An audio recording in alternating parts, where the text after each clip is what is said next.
अस्सलाम वालेकुम to all of you, welcome to mature minds. एक बड़ी अच्छी खबर निकल के सामने आई है, अच्छी है बुरी है, लेकिन ये मेजर शिफ्ट है इन फॉरेन पॉलिसी और पाकिस्तान की इंडिपेंडेंसी को भी शो कर रही है ये चीज़। इसमें पाकिस्तान ने वार्न किया है सऊदी अरेबिया को, जो सऊदी अरेबिया ने चुप साध रखी थी इंडियन कश्मीर पे, उस चीज़ के बारे में। वो किस तरह सऊदी अरेबिया का लिंक है कश्मीर के साथ, पाकिस्तान ने क्या कहा है सऊदी अरेबिया को, और कश्मीर इशू का इसमें सब क्या रोल है, ये हम देखेंगे। इसकी पूरी टाइमलाइन देखेंगे, ये कहाँ से शुरू हुआ सारा मामला और कहाँ पे ख़त्म हो रहा है और ये किस तरह यहाँ तक पहुँचा, ये सारी चीज़ें हम देखेंगे। लेक्चर की तरफ जाने से पहले मैं आपको याद दिला दूं कि subscribe the channel, press the bell icon, ताकि आपको तमाम की तमाम वीडियो अपडेट्स मिलती रहें। पीडीएफ के लिए आप लोग व्हाट्सएप ग्रुप ज्वाइन कर लें, आपको इस लेक्चर का भी पीडीएफ मिलेगा, आपको वकैब के पीडीएफ भी वहाँ से मिल जाएंगे। फेसबुक पे भी मिल जाएंगे आपको, फेसबुक पे मैच्योर माइंड्स के नाम से पेज है, उसको सर्च करें, उसमें आपको पीडीएफ के लिंक्स मिल जाएंगे।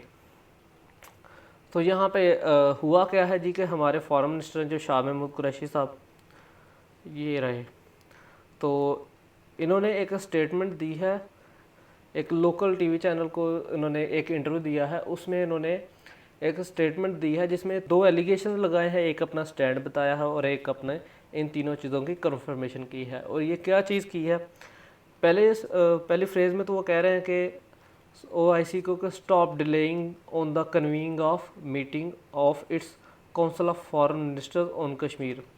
कहता है जी कि काउंसिल ऑफ फॉरेन मिनिस्टर की जो मीटिंग है कश्मीर पे, उसको डिले करना स्टॉप कर दें, ये उन्होंने OIC को एग्रेशन में कहा है। दूसरा उन्होंने कहा है जी कि हमने आपकी वजह से कुआलालंपुर समिट जो था दिसंबर में इसी साल हुआ था, उसमें सऊदी अरबिया की रिक्वेस्ट पे हम नहीं गए, तो अब पाकिस्तानी मुस्लिम डिमांड कर रहे हैं to show leadership in the issue. Riyaz से डिमांड कर रहे हैं कि वो इस चीज़ में अपनी लीडरशिप जाहिर करें। ये बहुत बड़ी स्टेटमेंट है, किसी भी स्टेट के हवाले से ये बहुत बड़ी स्टेटमेंट है, बिलीव में। तीसरा उन्होंने कहा जी कि अगर OIC इस तरह नहीं करता तो Pakistan would be ready to go for a session outside the OIC। कहता पाकिस्तान अपना एक ब्लॉक बना लेगा, अगर OIC अब काउंसिल ऑफ फॉरेन मिनिस्टर्स की मीटिंग नहीं बुलाती तो पाकिस्तान अपना एक अलहदा ब्लॉक बना लेगा, उसमें बुलाएगा तमाम ममालिक को और उसमें कश्मीर इशू को हाईलाइट करेगा। और उन्होंने लास्ट में कहा था, ये मैं अपना स्टैंड ले रहा हूँ, ये मैं अपनी पोजीशन क्लियर कर रहा हूँ, डिस्पाइट के हमारे सऊदी अरबिया के साथ बहुत अच्छे रिलेशनशिप है फिर भी। एंड ये इसका मतलब है कि ये ऑफिशियल नैरेटिव है उनका, और ये एक स्टेप है गवर्नमेंट ऑफ पाकिस्तान का जो बड़ा इंपॉर्टेंट है। ये भी जाहिर करता है कि पाकिस्तान सऊदी अरब की तरफ जो इंक्लाइनेशन थी वो कम हो रही है। पाकिस्तान ने just after the statement $1 billion वापस कर दिए हैं सऊदी अरेबिया को, और ये पाकिस्तान ने जो सितंबर में लास्ट ईयर $6 बिलियन का कर्जा लिया था, उसमें से $1 बिलियन वापस कर दिए हैं। ठीक है, तो बाकी $3 बिलियन का तो वैसे तेल है, और $2 बिलियन पीछे रह गए अपने कर्ज के। ये कहानी शुरू कहाँ से होती है सारी चीज़ें, ये कहानी शुरू होती है जी 5 अगस्त 2019 से, जब इंडिया ने आर्टिकल 370 और 35A को एब्रोगेट किया कश्मीर में, और कश्मीर को एक लॉकडाउन में धकेल दिया। ये चीज़ याद रखनी, OIC 57 मेंबर बॉडी है, इसके स्टेटमेंट्स सारे Saudi Arabia KSA means kingdom of Saudi Arabia and UAE government control करती हैं। तो उस वक़्त जब ये एब्रोगेशन हुई, उसमें सऊदी अरबिया ने बिल्कुल ही चुप साध रखी थी, सऊदी अरबिया ने कुछ भी ऐसा नहीं किया था। इवन कि अगर आपको याद हो, पिछले साल मार्च में OIC के समिट में इंडिया के को एज अ ऑब्जर्वर भी बुलाया गया था, डिस्पाइट के पाकिस्तान का उनके साथ सर्जिकल स्ट्राइक वाला मामला भी हुआ था फरवरी 2019 में। और इन सब मामलात के बाद भी 2019 अक्टूबर में नरेंद्र मोदी जो कि इंडियन प्राइम मिनिस्टर हैं, उन्होंने सऊदी अरबिया और UAE का एक विज़िट किया, और UAE तो एक स्टेप आगे चला गया और उन्हें ऑनरी हाईएस्ट सिविल अवार्ड अपनी कंट्री का ऑफ़र भी कर दिया, और ये रिसीव कर रहे हैं, आप देख सकते हैं यहाँ पे।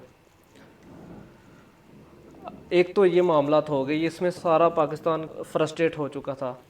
दूसरा, उसके बाद दूसरे मामला साथ साथ चल रहे थे जो कि ज़्यादा एक्सप्लोसिव साबित हुए इन तमाम चीज़ों को करने में। वो ये था कि जब यूनाइटेड नेशन जनरल असम्बली में इमरान खान ने ख़िताब किया था, आपको याद होगा, कश्मीर के बारे में, दैट वाज जस्ट फैबुलस, हर किसी को याद होगा मेरा ख्याल है वो।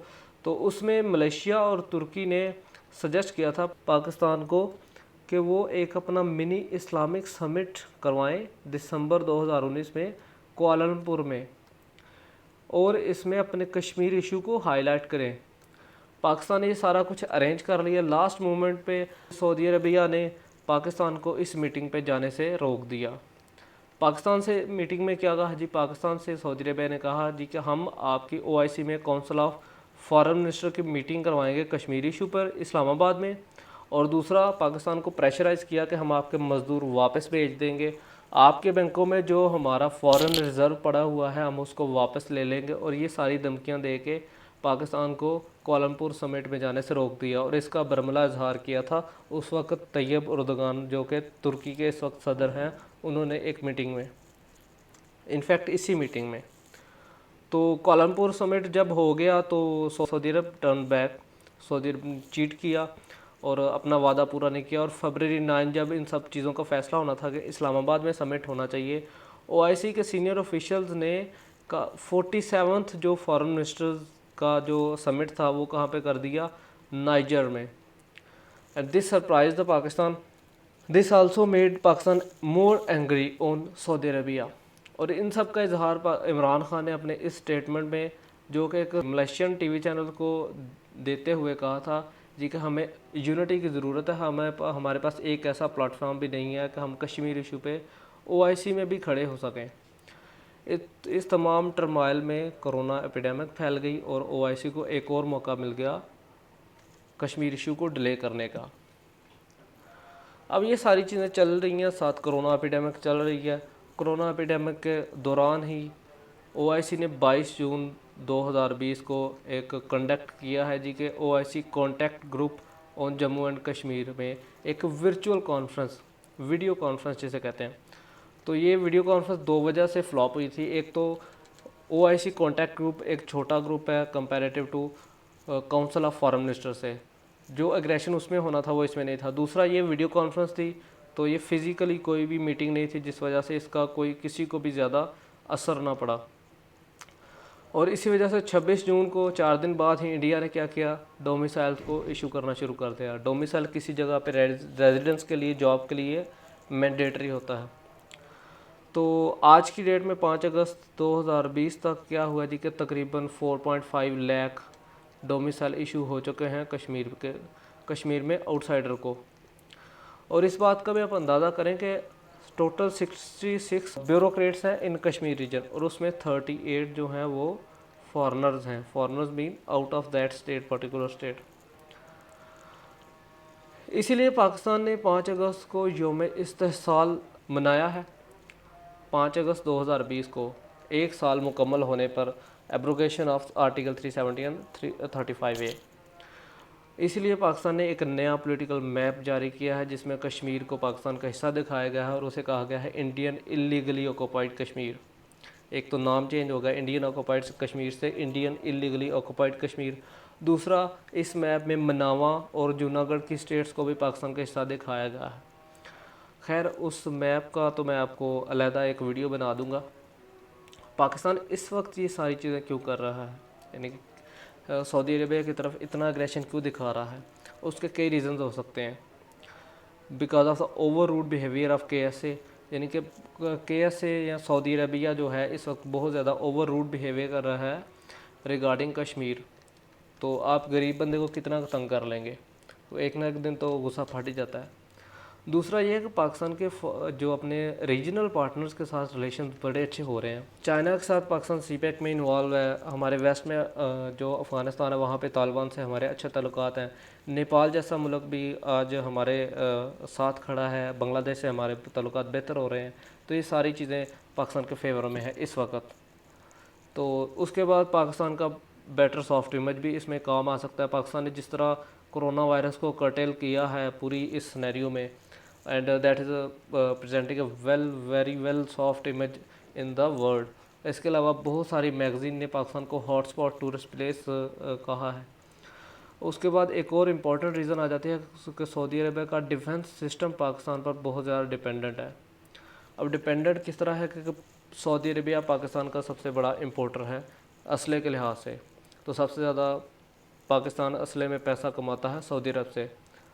तो ये भी एक रीज़न हो सकती है कि पाकिस्तान इसमें, क्योंकि डिफेंस में आपको असला चाहिए होता है, तो वो अमेरिका और पाकिस्तान पे सऊदी अरब दोनों लाइक करता है। तो इस वजह से भी पाकिस्तान ने ये अपना कार्ड शो किया है।